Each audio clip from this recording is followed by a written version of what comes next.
firefighter suffered minor injuries battling this blaze. Good afternoon. I'm Bianca Peters. Welcome to the News Block. Still no word on the cause of this morning's fire, but Fox 5's Richard Giacobas joins us live from the scene on the Upper East Side with the very latest on this. Richard. Bianca, the good news is that fire has been put out this afternoon and residents are slowly being allowed to re-enter their duplexes. But then there are those who can't, because at least 5 of those apartments on the top floor of 305 Park, we'll give you a look here, have been destroyed, while 3 firefighters, as you mentioned, suffered minor injuries while fighting those flames. And they were a massive flame. Citizen app video showing the giant flames and thick black smoke on the roof of the building just after 10 a.m. this morning. Residents inside describing hearing a loud boom, followed by the smoke. Within minutes, the fire was up to a 3rd alarm, with multiple firefighters getting to the roof to get it all under control. We're still waiting on the cause at this hour. Along with those 3 firefighters, the superintendent of this building also injured. He was in the basement when the fire broke out. The heartbreak here is among the tenants, those who've lived in this building since Ed Koch was the mayor of the city. 81-year-old Bienvenida Rodriguez is one of them. She lost everything today. 45 years of memories gone within minutes. I lost everything up there. 45 years. I don't want to move anywhere. Everything, my hospital, my psychiatrist, my doctors are here.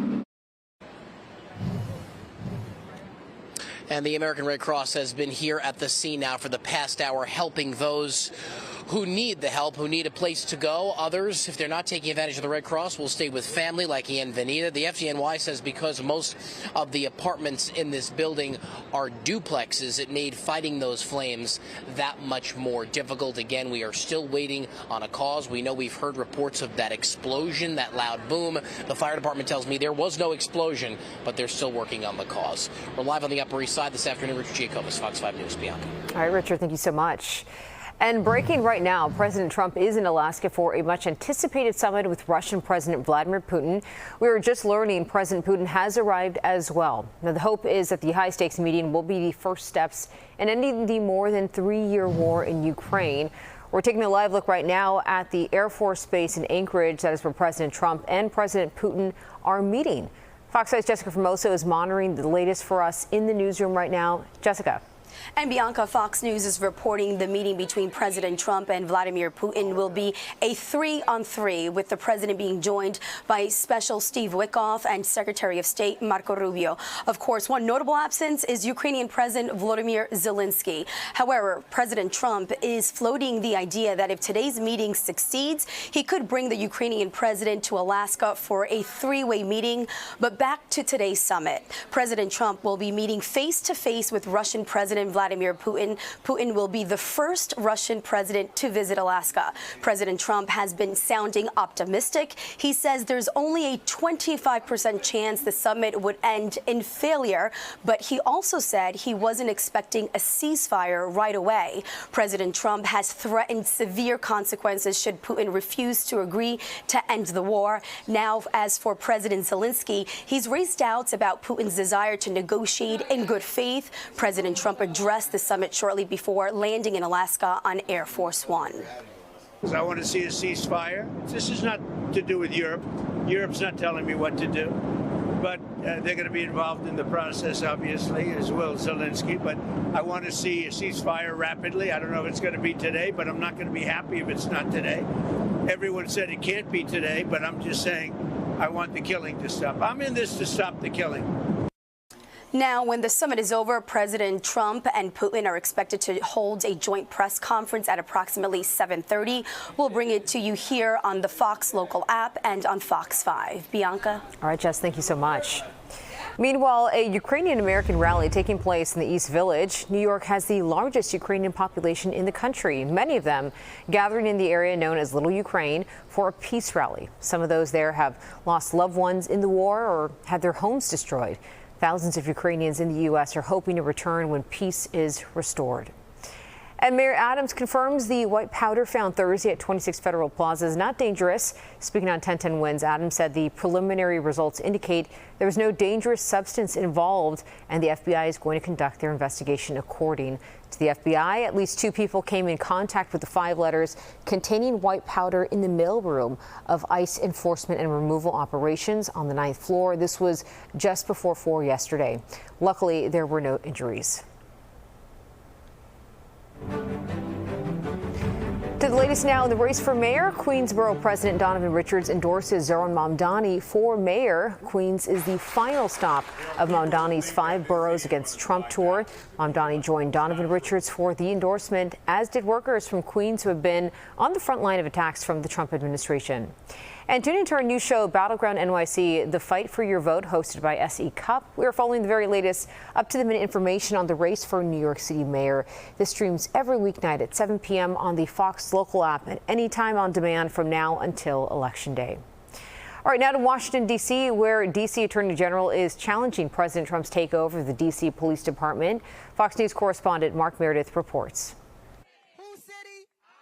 It's a power struggle in the nation's capital as the D.C. government announces it's suing the federal government, asking a court to block the federal takeover of the city. I honestly think it's very scary to see this. It's just sad. President Trump announced the deployment of federal law enforcement officers earlier this week, saying he wants to crack down on crime in the capital. We've made 156 arrests. 27 firearms have been seized. We are going to protect D.C. and make it safe again. The lawsuit comes after Attorney General Pam Bondi announced on Thursday that she was stripping power from the D.C. police chief and naming DEA head Terry Cole as the department's emergency police commissioner. D.C.'s mayor, Democrat Muriel Bowser, says Bondi is overstepping her authority. The mayor writing on X, quote, "We have followed the law. In reference to the U.S. Attorney General's order, there is no statute that conveys the district's personnel authority to a federal official." Bondi also ended D.C.'s sanctuary city status, revoking any order that limits how police officers can handle interactions with illegal immigrants. D.C. will not remain a sanctuary city actively shielding criminal aliens. Will not happen. Under Donald Trump's directive, D.C. will become safe again, and it will become clean again. The president has the power to deploy federal law enforcement in D.C., but only for 30 days. Then it's up to Congress to review its actions, which means this will come back up for a debate in September. In Washington, Mark Meredith, Fox 5 News. All right, developing news now. Progress being made in the battle against Legionnaire's disease outbreak in central Harlem. Officials saying all 12 towers in Harlem that had Legionnaire's disease should be treated by the end of the day.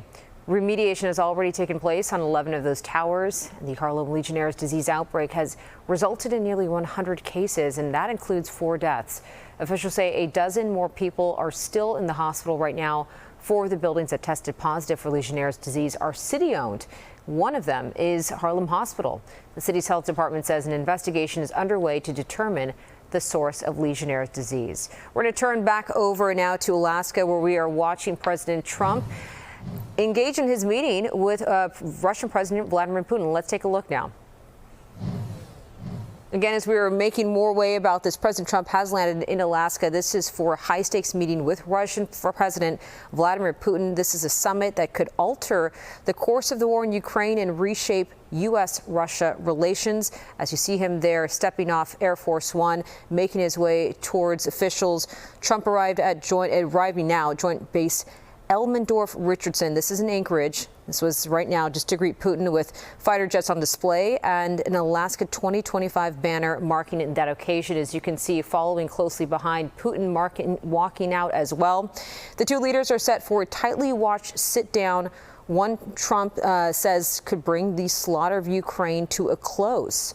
Putin is looking for a deal that cements Russia's battlefield gains and keeps Ukraine out of NATO and pulls Kyiv closer to Moscow. Now, notably absent from the talks in just a couple moments, Ukrainian President Volodymyr Zelensky and European leaders raising concerns that the U.S. could make a deal without Ukraine's approval. Now, this meeting carries very big risks. By hosting Putin on U.S. soil for the first time since the invasion, Trump is giving him international validation. Trump says that there is a 25% chance that the talks fail, but if they succeed, he might invite Zelensky for a 3-way meeting in Alaska. Now, talks will start one-on-one with Secretary of State Marco Rubio and others joining later before a joint press conference. Observers say the outcome could send shockwaves through diplomacy, NATO strategy, and the battlefield in Ukraine. Once again, we are watching live Trump just stepping off of Air Force One as he is preparing to take talks. And as you see right here, greeting Russian President Vladimir Putin. Again, those talks again are going to be reshaping possibly the course of the war in Ukraine. Trump hoping for a good outcome from this meeting. If things go well, again, he said that he would invite President Volodymyr Zelensky to join in again on that. The summit, again, once their first time Trump's return to the presidency, comes with enormous stakes as we're watching both of them walk towards other officials. Trump's pitch is that he can end the war quickly. But Putin's goal here is to lock in Russia's territorial gains and stop Ukraine from joining NATO and bring Kyiv back into Moscow's sphere of influence. Some of the things that critics are saying, though, here in a glaring omission is that Ukraine itself, once again, not at the table here, violating the West's principle of nothing about Ukraine without Ukraine. As you can see them both here chatting to each other, walking towards officials. So this has sparked fears that Trump might strike a deal that Kyiv does reject as they are posing here for photos. Other officials behind them, Air Force One clearly behind them as well. The risk high during this meeting, hosting Putin in the U.S., especially in Alaska. This is a state once owned, interestingly enough, by Russia. It grants him legitimacy after years of isolation over this invasion. But a handshake, and we'll see what happens here. Trump acknowledges the chance of failure is about 25%, but he says if the talks do go well, Zelensky could join a follow-up summit here as well. The meeting starts as a 3-on-3 with Secretary of State Marco Rubio again and Special Envoy Steve Witkoff on the U.S. side, followed by a larger delegation and the talks and a lunch preceded by this. As they are entering a car here off to their meeting, NATO's top commander in Europe is also on site to advise Trump and Defense Secretary Pete Hegseth. On the table, Russian demands that Ukraine give up territory. U.S. Secretary guarantees for Ukraine short of NATO membership and the possibility of a comprehensive peace deal. While some question Alaska as a venue, analysts say that this does signal distance from Europe, and this could also offer Cold War symbolism as a meeting point here. This is just 3 miles from Russia, interestingly enough, at its closest point. So the base has long played a role in intercepting Russian aircraft entering U.S. airspace, a significant meeting place.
Biden-Ukraine policy. Biden got 2 countries to join NATO during the course of that war, Sweden and Finland. Finland, 900-mile border with Russia. Putin didn't like that. Putin doesn't want Ukraine. Look at that scene and NATO. right there. Look at that shot, though. Putin, I'm sorry, Andrew, just to cut you off there. I wanted to showcase everyone that moment of President Putin and President Trump together in the presidential beast right there as they are moving on towards this summit. But I think that is very interesting that they are traveling together. Wow, seated in the back of the beast together. I was wondering, seeing them walk to their cars, whether they would drive separately. No, they're not. Trump and Putin in the back of the beast right now. You can't imagine what they're discussing. I mean, what they're talking about. So, is it pleasantries? Yes. Diplomacy is about exchanging pleasantries. But then at a certain point, you get down to the nitty-gritty. You talk about what you need to talk about. You talk about why you're even there in the first place. And so that's all what we're waiting for now.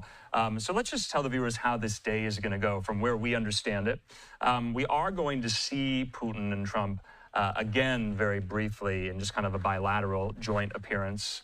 And then after that, there is going to be a press conference between the two here. Mike, do we still have that shot inside? Not sure. No, not right now. They took it away for a brief moment, but okay. I'm sure we'll get it back soon. Yeah, and so you'll all be watching this in real time for this historic occasion, this really momentous occasion. And I'll be wondering, whether or not any restoration of U.S.-Russian relations will come out of this. Will that be somewhat of a byproduct out of this summit, or will it solely be focused on ending the war in Ukraine? Yeah, that is so true. And Andrew, I also want to bring up just, again, what we just witnessed and really talk about maybe the framing of what this looked like for President Putin as he came down the steps. We had the red carpet there that was stretched out on the tarmac, but then there was also that flyover as well for the two leaders to see that. So, I mean, it seems like at this moment, the framing is that they are trying to really have a big welcome gesture for Putin back in the United States. Yeah, I mean, not for nothing. I mean, Trump knows how to host. He knows how to throw a party. He knows how to be hospitable. Putin is his guest. Putin is the guest of the United States for at least today. And so that is kind of why they're putting out all the stops, if you will, the red carpet, the flyover, the choreographed, synchronized exits off their respective presidential planes. So I was kind of impressed by the choreography, the showmanship, the ostentation of it all. But we'll just have to wait and see, when they get down to it, to brass tacks, so to speak. Can anything come of this? What will the two leaders go back to? Trump back to the White House, Putin back to the Kremlin. What will they bring us, the Russian people, the Ukrainian people? I was reading some reports, Mike. The Financial Times, they do really great reporting on the war in Ukraine. And the kind of feeling in Kyiv right now is tense. The Ukrainians don't know how this is going to go. They're not in the room. I mean, imagine it would be tense if you're one of the main actors in this war. Yeah, Russia's the belligerent. You're trying to fight for your survival, and you're not there. And so I would imagine they are, chomping at the bit to get any readouts from their U.S. partners about how this went.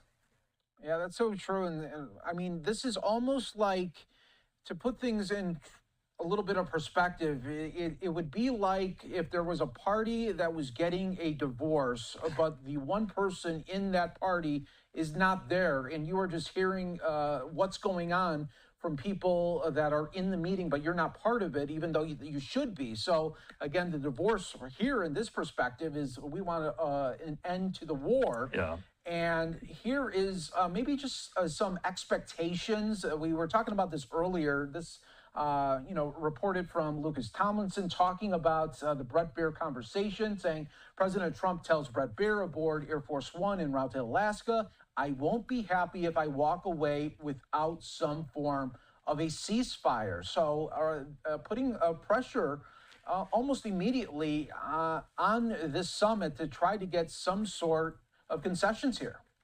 I mean, it's going to be a tall order, Mike. Throughout the last 7 months, Putin hasn't budged. I ask our experts all the time, what would make Putin budge in this, in offering some type of concession, being conciliatory in any respect? He has not done that. He has not shown that. He has asked and expected a lot from the Ukrainians. They aren't going to budge either. And so, to your point, Trump has a very, very difficult task ahead of him. Let's also just set the scene, too, over the last 6 months. Ceasefire deals, peace brokered between what? Iran and Israel, Pakistan and India, Cambodia and Thailand, Congo and Rwanda, Azerbaijan and Armenia. And you can argue about, the strength, the teeth of those arguments, or those agreements, rather. We don't have time for that. He has seen a flurry of diplomatic activity, Trump has, in the Oval Office, trying to bring some of these skirmishes, warring factions to an end in order to, keep peace in some of these flare-ups worldwide. This has been more of a difficult task for him. On the campaign trail, he said, I'm going to end it day one in 24 hours. It's proven to be more difficult. And so this is kind of really the first test that we have seen of the theory of the case. Can Trump bring this in any form to an end? You notice the wording in there, a form of a ceasefire. What does that mean? Yeah, that's so true there, Andrew. And I also want to show a little bit of Jackie Heinrich putting this, saying, awaiting President Trump and Putin. She is in the room there where this joint news conference is going to be happening. And when we talk a little bit about this joint news conference, we were, surprised earlier in the week when we found out that there would indeed be a joint news conference aside from the summit. And it would seem that for President Trump, he would have the advantage on this side of things. He is used to speaking to the media. He is used to handling questions, both positive and negative. For Putin, he is not used to hearing maybe a negative question or two. On his side there in Russia, if there is reporters criticizing him or trying to ask hard questions, you would think that the chances of accidents for that reporter would probably go up. Yeah, I think Trump has the advantage here. And to your point, yes, Putin has press conferences in Russia. They're extremely stage managed. And our viewers know, Trump is very freewheeling. He brings the press pool in the Oval Office. He takes questions for 50, 60 minutes on end. He makes sure everyone gets a question, and maybe some reporters get 2 or 3 questions in. This is kind of where he's most comfortable speaking extemporaneously about any topic. It's more stage managed for Putin there, and we'll see how he does, especially facing the Western press. I mean, this is going to be very public facing. To your point, will a reporter put Putin on the spot? I mean, you just kind of think as journalists, Mike, if you had the option, if you had the opportunity, what would you ask Putin? Yeah, I mean, I would try to see if you could get an arise of the president. You think if you could try to really say and try to corner him into saying, how can you still be attacking these small children in these homes and hospitals while you are saying that that Ukraine is the enemy when it looks like you are the bully, Yeah, I mean, I was thinking about it this morning. What would I ask Putin? Will you meet with Zelensky? Will you stop this war? Will you return thousands of abducted Ukrainian children? Will you stop bombing civilian targets?